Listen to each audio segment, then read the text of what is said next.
All right, so let's do an example problem where we have a reactive load. Okay, so let's make a circuit that's got a source here. Let's give ourselves an inductance in our line to our load. And then we'll give ourselves a resistor. And let's just make this inductor here. Let me give myself a little bit more space here. Let's make this inductor 10 millihenries. And we'll make this resistor, 10 ohms. Okay, and let's let this voltage source be Vs of t, which has 170 volt peak times the sine of 2 pi times 60 times t volts. So we can write the phasor as just 170 angle 0 degrees volts. And let's go ahead and convert this over to phasor domain. Well, actually, let's first state what we're going to try and do in this problem. In this problem, let's find both the average power P supplied by the source and the apparent power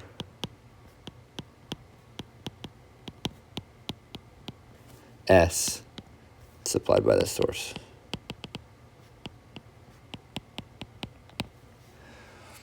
Okay, so that's what we're going to try and do. We're going to try and find the average power P and the apparent power S from the perspective of the source. Okay, so we know the source has a voltage across it, Vs of t, and we're given that voltage, but we need to determine Is of t if we want to do anything here, right? Because our equations for average power and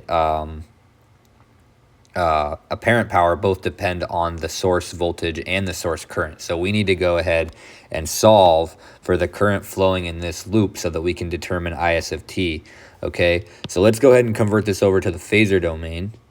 We're basically going to have the same circuit here, but this will just be 170 angle 0. And then my inductance here is going to be J times 2 pi times 60 times L, which is 10 millihenries, or I can write 0.01 here. And then my resistor is going to stay the same, and it's just going to be 10 ohms, right? And so if I wanted to determine this current I flowing in this circuit, I can do that pretty easily. I can say I is equal to V, 170 angle 0, divided by R, which in this case, or Z, sorry, Z total. I'll say Z total, which is equal to 170 angle 0 volts divided by, let me grab my calculator real quick and put that J. So it's going to be 120 pi times 0.01. So like 1.2 pi J. Might as well use my calculator, make sure I don't make any mistakes.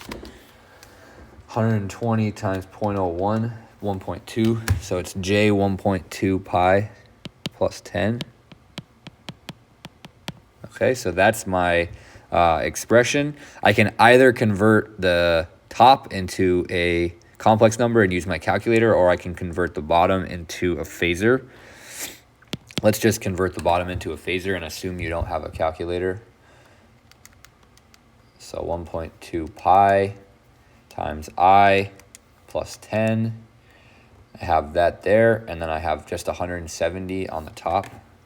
So obviously, I hope that you're familiar by now enough with these that this is just going to be 170 plus J0, and the bottom is going to be 10 plus J 3.77. Okay, and so I throw this in my calculator. Oh, I said I was going to do the phasor. Whatever, it's too late now. 170 divided by this. Let's see, do I have room here? Yeah, I'm going to write it here. It's going to be 14.88 minus J 5.61. And now if I convert that to a phasor, I get I is equal to 15 0.9 angle negative 20.65. And that's amps. Okay, so that's a pretty big current. It makes sense. We have 170 volts. We have some pretty small impedances here. So that's my current I. And now I need to find the average power and the apparent power, which requires me to find the RMS values of these signals.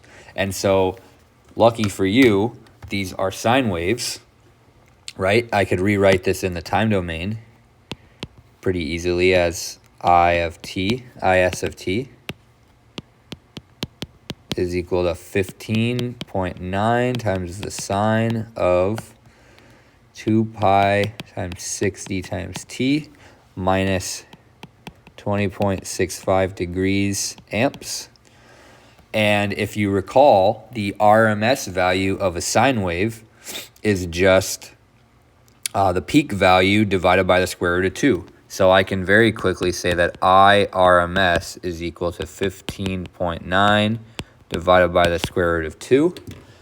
So let's do that. Let's say 15.9 divided by the square root of 2 in my calculator. I get 11.24 amps RMS. It's important to note that that's RMS. And so then I can do the same for my voltage, which I know for 170 volts is already going to be 120. So VS RMS is equal to 170 divided by the square root of 2, which gives me 120 volts RMS. All right. And so here I am. I have my VS RMS, my IRMS, and I know my phase shift. So I can calculate everything I need now to get my average power and my apparent power. Okay, so let me go ahead and end this video. I think it's probably getting a little bit long, and I've got the next slide dedicated to this problem as well. So I'll just wrap up this problem on the next slide where we compute the apparent power and the average power for this source. Okay, so I'm going to go ahead and leave this problem here, and we'll finish it up in the next video.